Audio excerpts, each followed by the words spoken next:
Nous allons passer à l'enseignement de ce soir qui a pour titre « Ne compromettez pas votre avenir ». Ne compromettez pas votre avenir. C'est ça le titre de l'enseignement de ce soir. Nous allons commencer par lire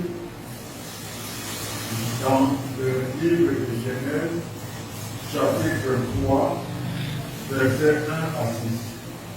Donc nous allons faire l'étude de notre existence en tant qu'être humain sur cette terre.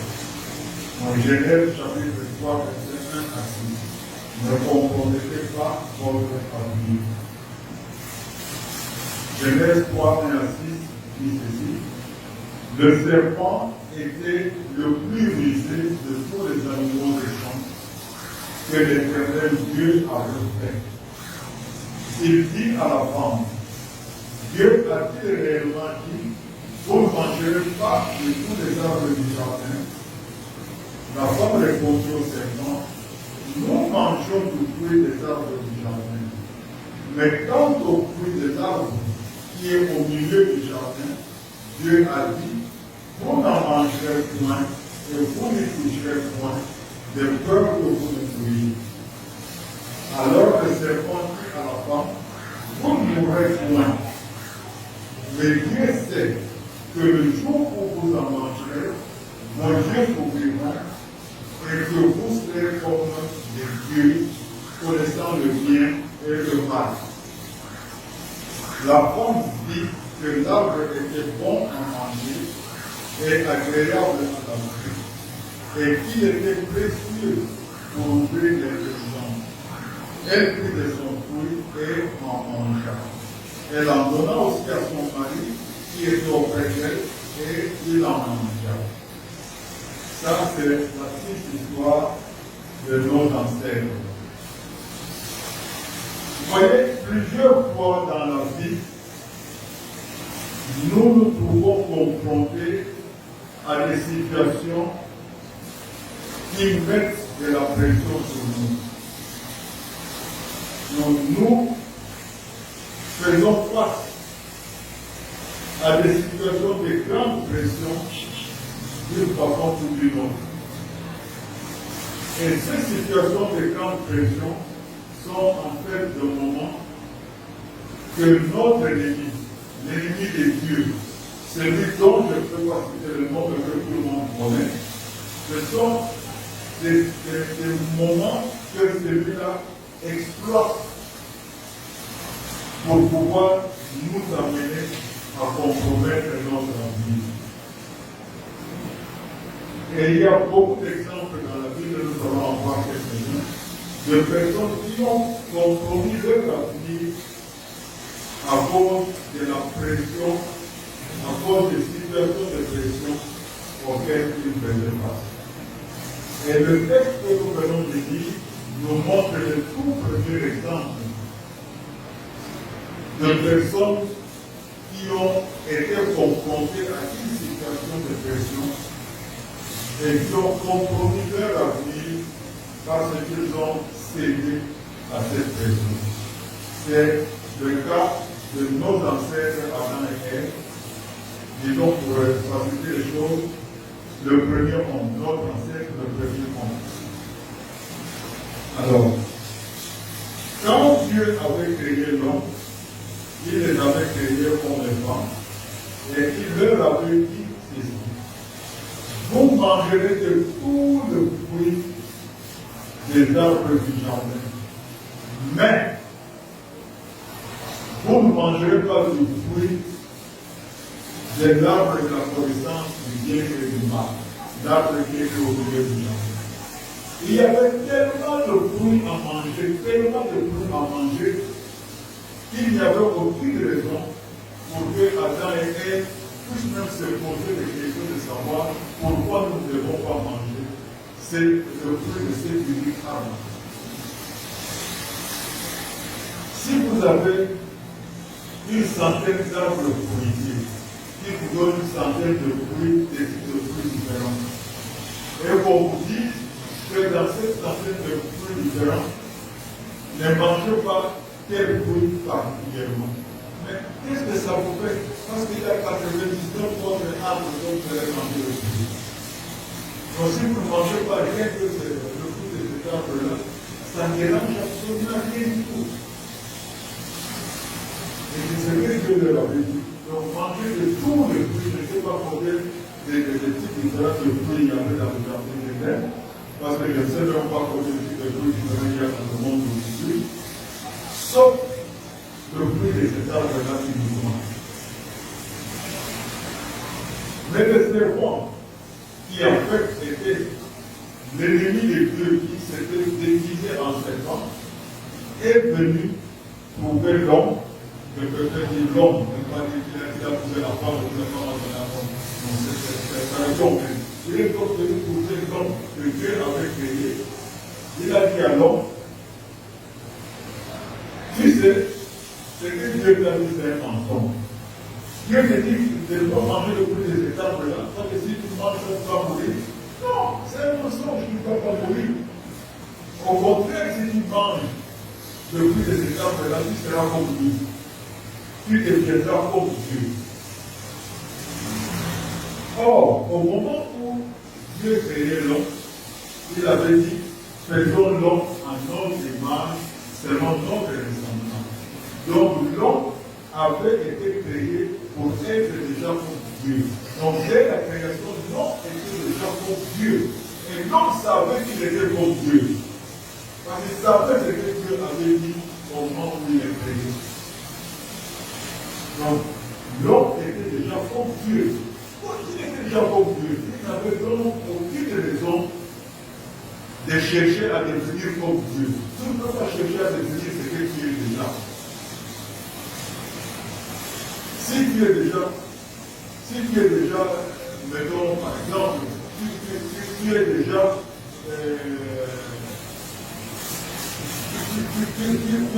par exemple propriétaire de telle maison, tu ne peux pas chercher à devenir encore propriétaire de cette maison, parce que tu es déjà. Et c'est la situation dans laquelle l'homme se trouve. L'homme était déjà comme Dieu. Mais le serpent lui dit, si tu manges ce fruit-là, tu seras comme Dieu. Donc c'était logique.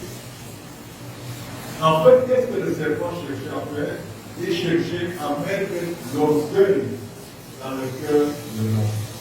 Parce que chercher à être comme Dieu était un élément d'orgueil. C'est ça qui a fait chasser cet ennemi-là du ciel.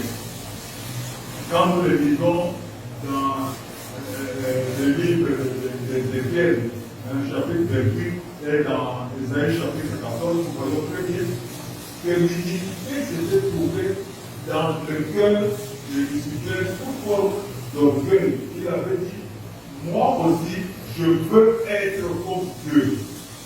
Et il a encore dit, je veux mettre mon trône en moi au-dessus du trône de Dieu. Donc c'est cet orgueil-là qui est sa base de fabrique qu'il a instillé dans le cœur de l'homme. Et cet orgueil a commencé maintenant à faire pression de l'homme. L'orgueil a commencé à faire pression de l'homme en disant à l'homme, fais tout pour devenir comme Dieu. L'homme qui était déjà comme Dieu, il lui dit, fais tout pour devenir comme Dieu. Et tout à fait bêtement, l'homme a cédé à cette pression.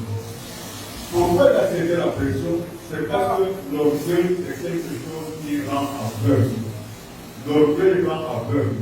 Quand tu as l'orgueil dans ton cœur, tu ne verras pas la vérité, tu ne verras pas la réalité, tu ne verras pas ce que toi tu es réellement et ce que les autres sont véritablement. L'orgueil rend aveugle. En acceptant que l'orgueil entre dans son cœur, l'homme a été aveuglé. Il n'a plus vu qu'il était déjà comme Dieu. Et il a commencé à avoir le désir de devenir comme Dieu. Et ce désir de devenir comme Dieu faisait pression sur lui. Donc, devenir comme Dieu. Et ce n'est pas tout. Le serpent lui avait dit, tu connaîtras le bien et le mal. Mais quel intérêt y avait-il à l'homme de connaître le bien et le mal? Ça le menait à quoi de connaître le bien et le mal? Ne pas connaître le bien et le mal lui faisait quoi de mauvais? Pourquoi tenait-il absolument à connaître le bien et le mal? Ça devait lui provoquer à quoi qu'il n'avait pas déjà dans les jardins. Mais à cause de cet aveuglement, il ne croyait pas qu'il avait déjà tout ce dont il avait besoin et qu'il n'avait pas besoin d'avoir quelque chose de supplémentaire qui ne lui provoquerait rien. Et c'est ainsi que l'homme a donc cédé à la pression de l'orgueil que l'ennemi avait infligé dans son cœur. Et du coup, il a compromis son avenir. L'homme n'avait pas été créé pour mourir un jour. Il était censé vivre toujours et auprès de Dieu et dans le temps. Mais maintenant, en cédant à la pression de l'orgueil, il a compromis son avenir. Il ne pouvait plus vivre éternellement et il ne pouvait plus demeurer dans le jardin éternel. Il a été chassé du jardin éternel. On lui a compromis son avenir. Malheureusement, en compromettant son avenir, il a aussi compromis notre avenir en nous. Il a compromis notre avenir en nous. Quand nous cédons à la pression de l'orgueil, quand nous cédons à la pression de la vie, n'importe quelle chose de vie, nous compromettons notre propre avenir, mais nous compromettons aussi l'avenir de nos enfants, l'avenir de notre descendance. Nous le compromettons. Nous devons tout faire pour ne pas céder à la pression de la vie, à la pression des choses de la vie. Alors maintenant, donc là c'était la pression de l'orgueil. Voyons maintenant Genèse chapitre 25.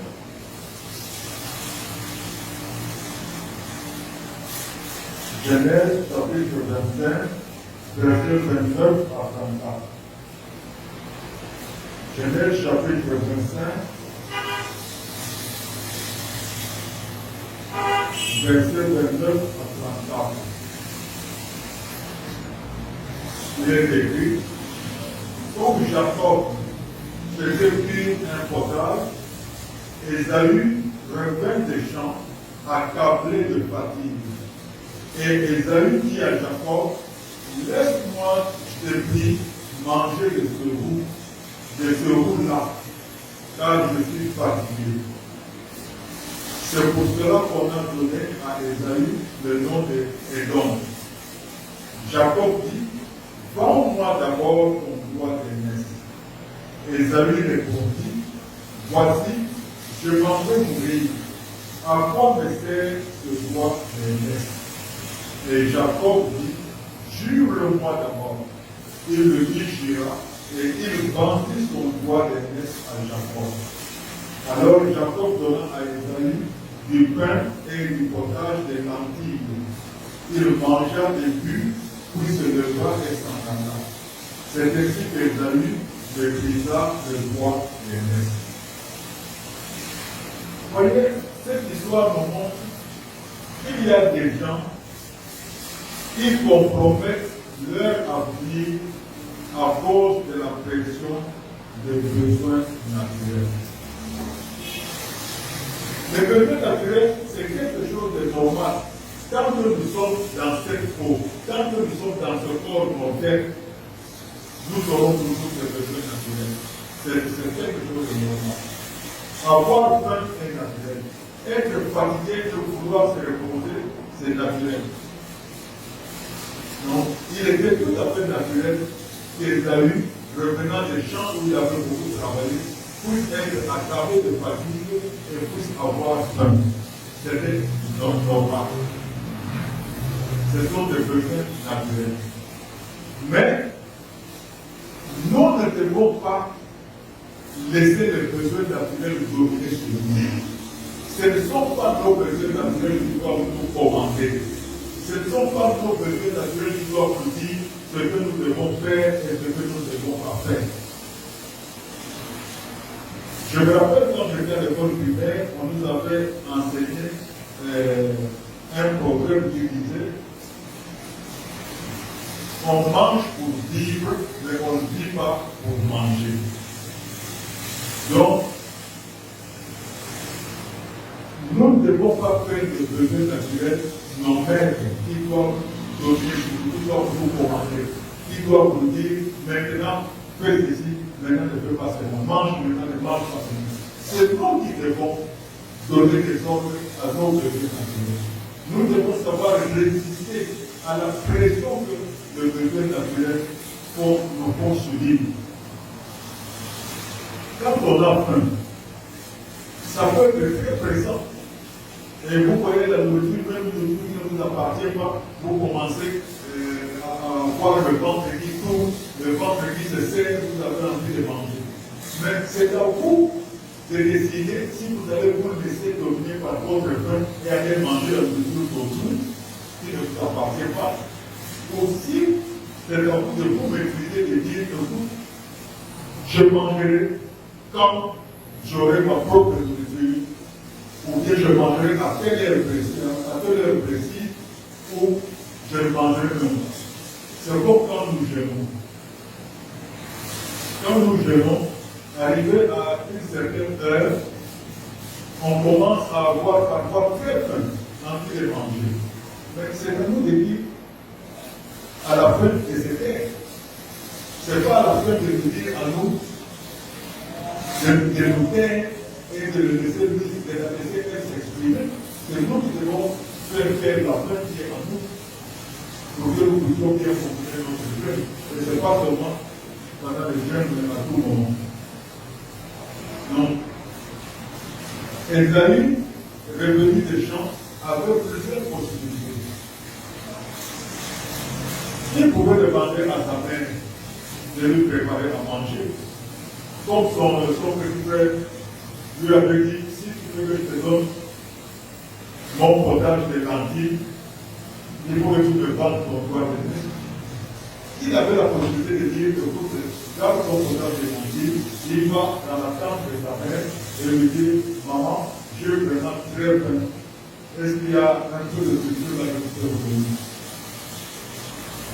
En général, les mamans ont toujours un petit en cas, comme on dit, à côté. Donc, toujours un peu de nourriture qui laisse de côté. Il aurait pu lui donner. Ou bien lui-même, Esaü aurait pu dominer sa faim et préparer lui-même sa propre nourriture. Il aurait pu choisir une nourriture qui pique. Il n'était pas obligé de préparer nécessairement le feu, par exemple, s'il mange beaucoup de temps avant d'être prêt avec le manger. Il pouvait préparer un truc qui lui prend une quinzaine de minutes, une trentaine de minutes, et puis il mange. Maintenant, il a laissé la pression de la faim, la pression des besoins naturels dominer sur lui, et il a vendu son droit d'aînesse. Il a donc, de ce fait, compromis son avenir. Parce que le droit d'aînesse qu'il avait, qu'est-ce que ça lui donnait comme avantage?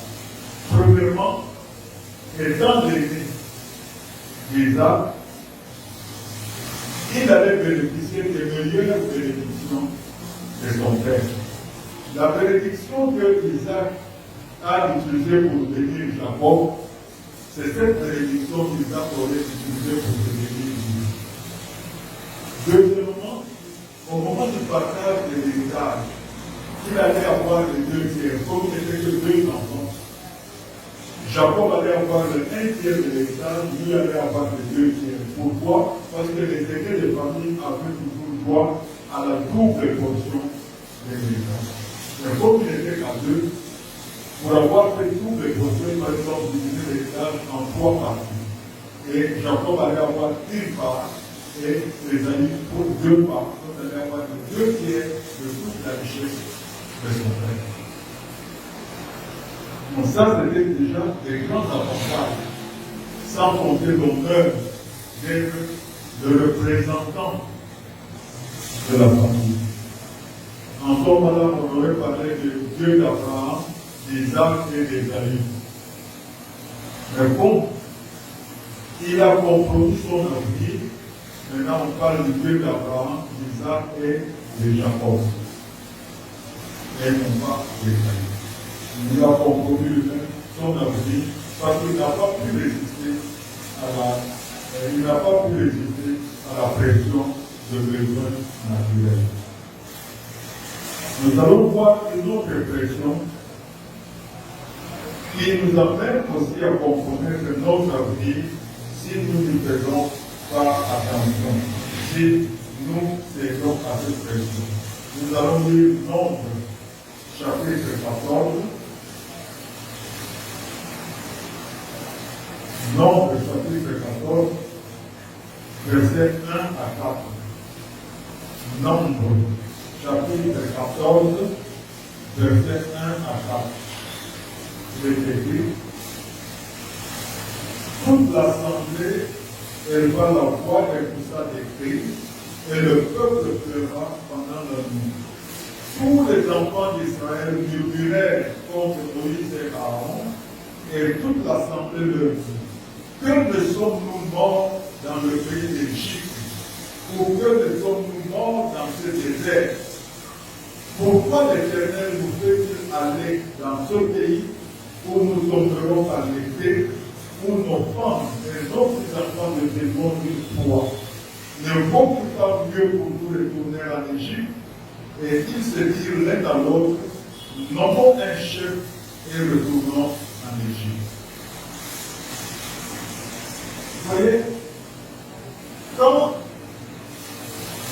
Dieu avait fait sortir les enfants d'Israël du pays d'Égypte, le pays d'Égypte où ils étaient des esclaves, où ils n'étaient pas des hommes libres, quand Dieu les avait fait sortir du pays d'Égypte, c'était pour les emmener à Canaan, le pays qu'il avait promis à leur père de leur donner. Le pays qu'il avait promis à Abraham et plus tard à Isaac et à Jacob de leur donner. Et où il serait le propriétaire du pays, le maître du pays, et où il serait des hommes et des femmes libres dans ce pays, où il ne serait pas des esclaves. Et c'est un beau pays où pousse le lait et le miel. C'est ça que Dieu demande. Donc leur avenir n'était pas en Égypte, leur avenir n'était pas dans le désert, mais leur avenir était dans Canaan. Maintenant, au cours de leur marche vers Canaan, quand ils sont arrivés à la frontière de Canaan,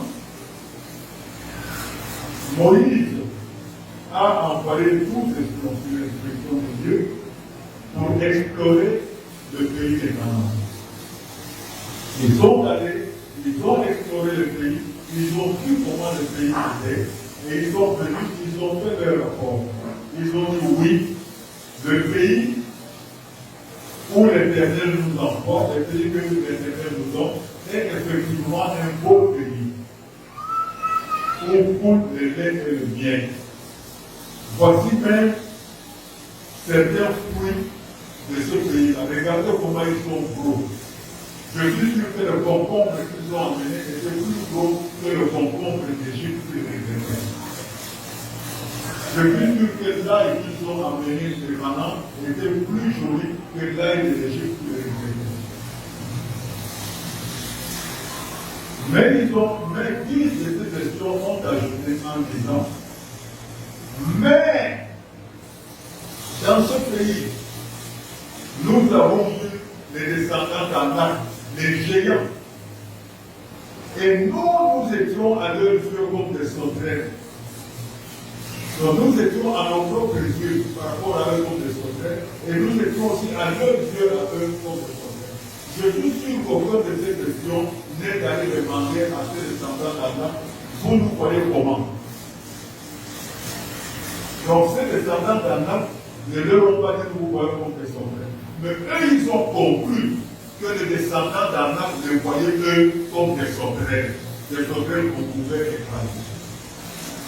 C'est eux-mêmes qui Et ils vont ajouter en disant, ce pays abat ses habitants, il mange ses habitants. Donc, en quelque sorte, les gens meurent facilement là-bas. Et ils ont encore dit que tous les habitants de ce pays sont plus grands et plus forts que nous. Je ne sais pas si vous avez vu la tonalité des habitants.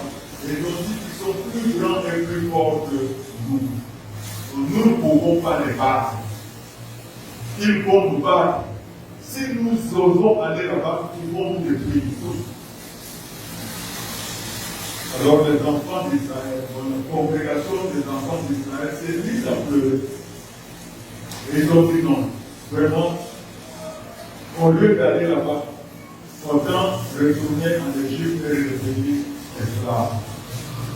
Donc ils préfèrent compromettre leur avenir. Leur avenir comme libre dans un pays qui leur appartiendrait encore. Ils préfèrent retourner comme esclaves. Là où ils souffraient. C'est eux qui pleuraient là où ils étaient en Égypte. Ce sont leurs cris que Dieu avait entendus. Et c'est leur souffrance que Dieu avait vue. Mais ils préfèrent retourner dans cette situation-là, au lieu d'aller être libres. Pourquoi? À cause de la pression, de la peur. Dans les 12 espions, les fils de 12 espions ont injecté la peur dans leur cœur. Et cette peur a tellement fait pression sur eux qu'ils ont décidé de retourner en Égypte, revenir esclaves. Donc la pression de la peur est susceptible de compromettre notre avenir. La pression de la peur est susceptible de nous faire renoncer à notre bonheur, de nous faire renoncer aux bonnes choses que Dieu a préparées pour nous. Donc il voulait rentrer, devenir esclave en Égypte. D'abord, il faut toujours résister à la peur. La pression de la peur est très forte, c'est vrai. Quand la peur est là, elle est très forte. Mais quand nous savons qui est avec nous, quand nous savons qui nous protège, nous devons arriver à briser cette pression sur nous. Parce que Dieu lui-même a dit, je suis avec vous tous les jours, jusqu'à la fin des temps. Et la même parole de Dieu nous dit que celui qui est en nous est plus fort que celui qui est dans le monde, que celui qui nous attaque. Donc celui qui est en nous est plus fort que celui qui est contre nous. Si celui qui a dit qu'il est avec nous tous les jours est plus fort que celui qui cherche à nous attaquer, pourquoi devons-nous avoir peur? Nous devons résister à la peur. Et dans 1 Corinthiens chapitre 10, verset 13, la parole de Dieu dit même qu'aucune tentation ne nous est parvenue qui n'est de lui-même. Et avec toute tentation qui nous arrive, Dieu nous donne toujours une voie de sortie, un moyen de sortie. S'il y a un moyen de sortie, trouvons cette porte de sortie au lieu d'avoir peur et de chercher à rentrer d'où Dieu nous a tirés. Et chercher à compromettre ainsi notre avenir. Il est écrit 366 fois dans la Bible de ne pas avoir peur. Dans l'expression en anglais, on dit fear not. Juste ces deux mots, fear not. Bon, dans l'anglais, on dit don't fear. Mais ce fear not est écrit 366 fois. Ce qui signifie que chaque jour, Dieu nous dit n'aie pas peur. Donc Dieu dit à chacun de nous, chaque jour, quand nous nous réveillons, il nous dit n'aie pas peur. Tous les jours. Les années ordinaires comme les années bissextiles. Donc les années ordinaires ont 365 c'est 366 jours. Donc Dieu a prévu ça pour toutes les années, y compris les années qui s'expriment. Donc 366 jours. Des 13 points, des 13 points, des 13 points, des 13 points. S'il existe de cette façon-là, c'est pour deux raisons. Première raison, c'est parce qu'il sait que la pression de la peur est très forte. C'est que s'il ne nous le répète pas tous les jours, nous risquons de tomber victimes de cette pression de la peur. Et la deuxième raison, c'est pour nous rappeler qu'il est toujours là à nos côtés et que nous devons toujours compter sur lui. Et que tant que nous comptons sur lui, la peur n'a pas de place en nous. Nous allons voir une autre pression de la peur dans 1 Roi, chapitre 19.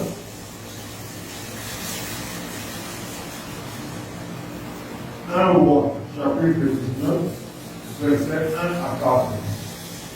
1 Roi, chapitre 19, versets 1 à 4. Nous lisons 1 Roi, chapitre 19, verset 1 à 4. Achab rapporta à Jézabel tout ce qu'avait fait Élie et comment il avait tué par l'épée tous les prophètes de Dieu.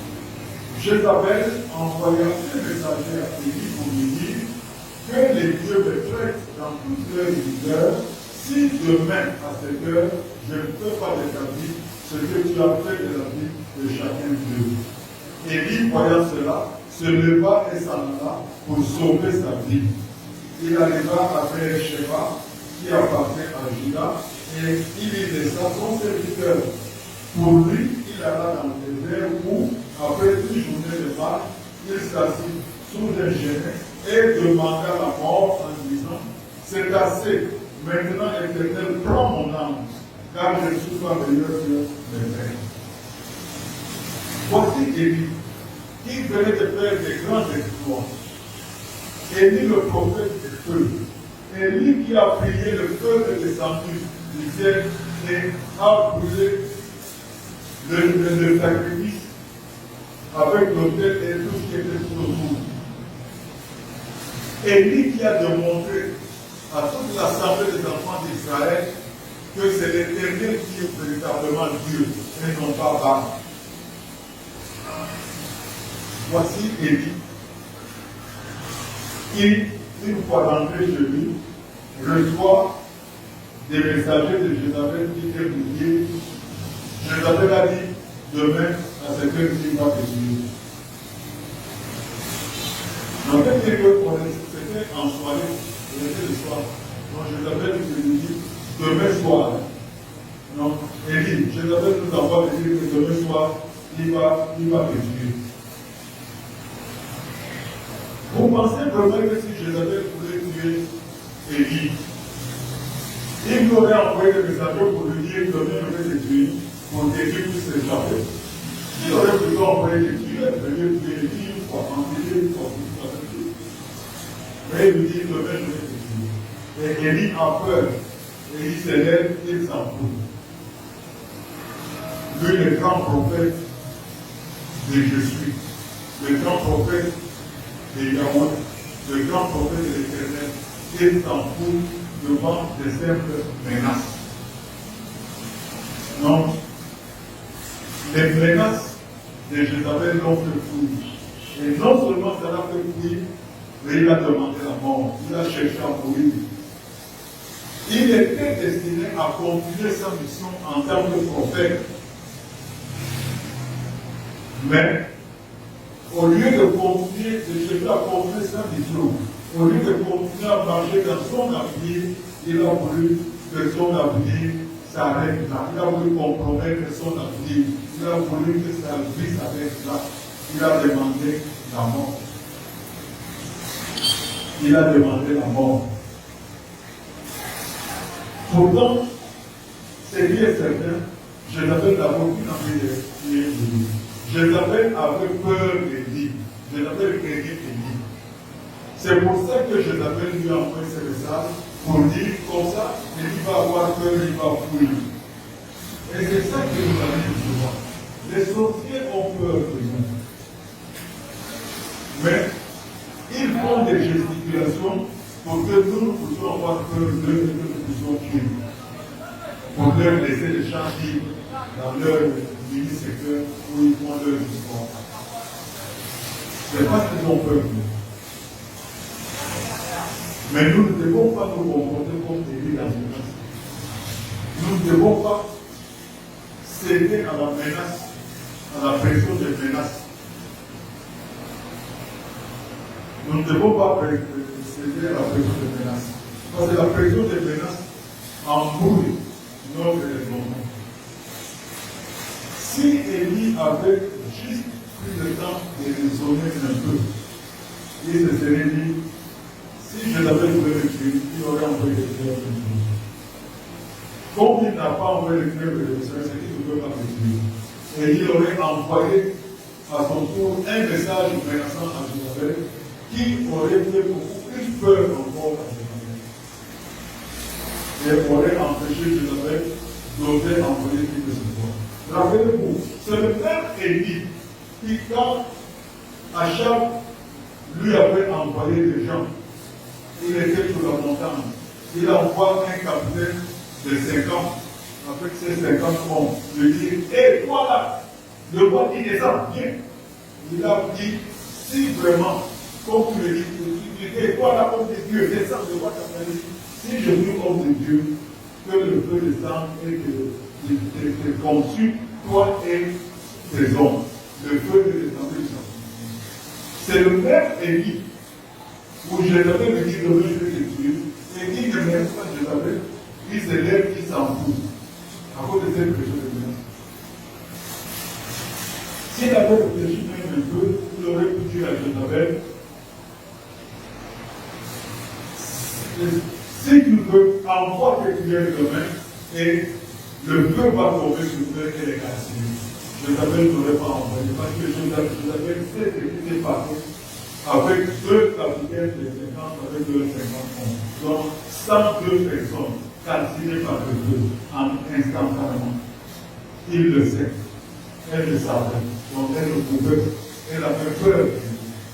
Mais Élie, il sait à la pression des menaces et il compromet son avenir. Lisons 1 Samuel chapitre 27, verset 1. On va terminer. 1 Samuel chapitre 27, verset 1. David dit en lui-même, je périrai un jour par la main de Saül. Il n'y a rien de mieux pour moi que de me réfugier au pays des Philistins, afin que Saül renonce à me chercher encore dans tout le territoire d'Israël. Ainsi j'échapperai à sa main. Voici David qui a peur de la mort. Donc, il a la pression de la mort sur lui. David a la pression de la mort. Et pour ne pas mourir, il va aller signer un pacte avec la mort, en quelque sorte. Comme les anciens d'Israël qui avaient signé, qui avaient fait une alliance avec la mort et un pacte avec le Seigneur de mort. En se disant, comme ça la mort ne nous prend pas. La mort n'a pas d'amis, il prend tout le monde. Donc à cause de la pression de la mort, de la pression de la peur de la mort, David va sortir du camp de Dieu pour aller entrer dans le camp des Philistins, les pires ennemis d'Israël. Les pires ennemis de Dieu, en quelque sorte. Donc il quitte le camp de Dieu pour aller dans le camp des ennemis de Dieu.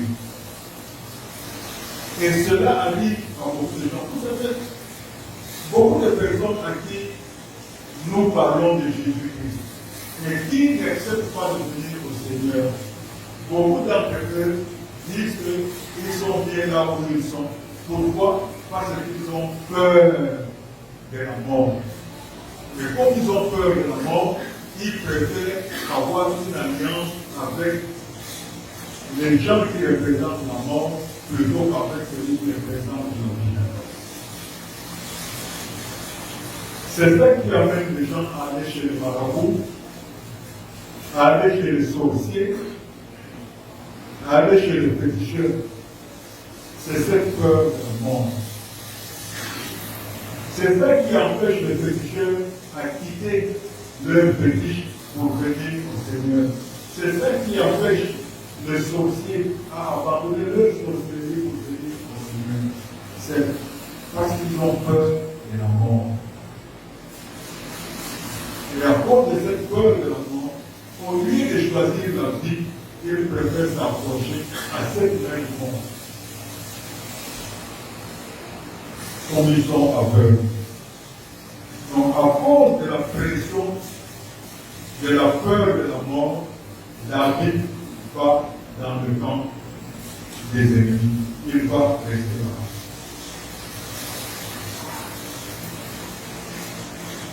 Et en allant là-bas, il était en train de compromettre son avenir. Parce que David avait été loin pour être roi en Israël, pas chez les Philistins. En allant rester chez les Philistins, ce n'est pas là-bas qu'il allait devenir roi d'Israël. Il était en train de compromettre son avenir. Heureusement pour Jésus, qui ne se répand pas de son appel et de ses dons, a maintenu son appel sur David et l'a ramené en Israël pour en faire le roi d'Israël. Mais le même David venait de compromettre son avenir en allant chez lui. Nous allons terminer avec deux passages. Nous allons d'abord rester dans le livre de 1 Samuel. Nous allons lire le chapitre 30. 1 Samuel chapitre 30, verset 6 à 8. 1 Samuel chapitre 30, verset 6 à 8. Nous lisons. David fut dans une grande emporte car le peuple parlait de lui affliger. Parce que tous avaient la vérité dans l'âme, chacun à cause de ses fils et de ses filles. Mais David ne prit courage en s'appuyant sur l'Éternel son Dieu. Il dit aux sacrificateurs qu'on prépare, qui l'acheminaient, apporte-moi donc les forces. Abiathar apportant les forces à David. Et David consulta l'Éternel en disant, poursuivrai ce trou, l'atteindrai, l'Éternel lui répondit, poursuis, car tu as présent, et tu les livreras. Ils ont un deuxième texte dans le psaume 34. C'est un psaume de David. Psaume 34, verset 4. Psaume 34, verset 4. Non, en français c'est le verset 5. Le psaume 34, verset 5. Donc, psaume 34, verset 5, il est écrit, j'ai cherché l'Éternel et il m'a répondu. Il m'a délivré de toutes mes prières. Donc, j'ai cherché l'Éternel et il m'a répondu. Il m'a délivré de toutes mes prières. Donc, quand il y a une forte pression sur nous, quand il y a une forte pression sur notre vie, quel que soit le type de pression, qu'il s'agisse de la pression de l'orgueil, déjà que l'orgueil ne doit pas être dans notre vie, qu'il s'agisse de la pression de besoin naturel, qu'il s'agisse de la pression de la peur, qu'il s'agisse de la pression de la mort, qu'il s'agisse de la pression de la maladie, qu'il s'agisse de n'importe quel type de pression qui pèse sur nous, David nous donne ici la solution. Nous voyons que David était menacé de mort par ses propres gens quand la ville de Tsiklag avait été brûlée. Ces gens voulaient les tuer. Et il avait peur. Donc il avait la pression de la peur sur lui. Cette pression de la peur devait le pousser à se lever, se mettre à courir et pour fuir. On aurait attrapé et tué. Mais qu'est-ce qu'il a fait? Il a cherché l'Éternel. Il a demandé au sacrificateur, Moïse s'est appuyé sur lui. Il a demandé au sacrificateur de lui apporter les forces qui étaient l'élément, mais pour consulter l'Éternel. Donc il a parlé à l'Éternel. En quelque sorte, il a prié, il a cherché Dieu dans la prière. Et Dieu lui a répondu. Et c'est ce qu'il dit ici, dans le psaume 34, verset 5. Il dit, j'ai cherché l'Éternel et il m'a répondu. Non seulement il lui a répondu, mais il a délivré de cette pression de la peur. Donc l'Éternel l'a délivré de la pression de la peur. Il l'a délivré de toutes ces pressions. Donc, quand il y a une pression, une forte pression sur nos vies, ce que nous devons faire, nous devons nous tourner vers Dieu. Nous devons nous rapprocher de Dieu. Nous devons nous donner pleinement à Dieu. Nous devons commencer par chercher Dieu. Dieu lui-même dit, vous me chercherez et vous me trouverez si vous me cherchez de tout votre cœur. Donc si nous nous attachons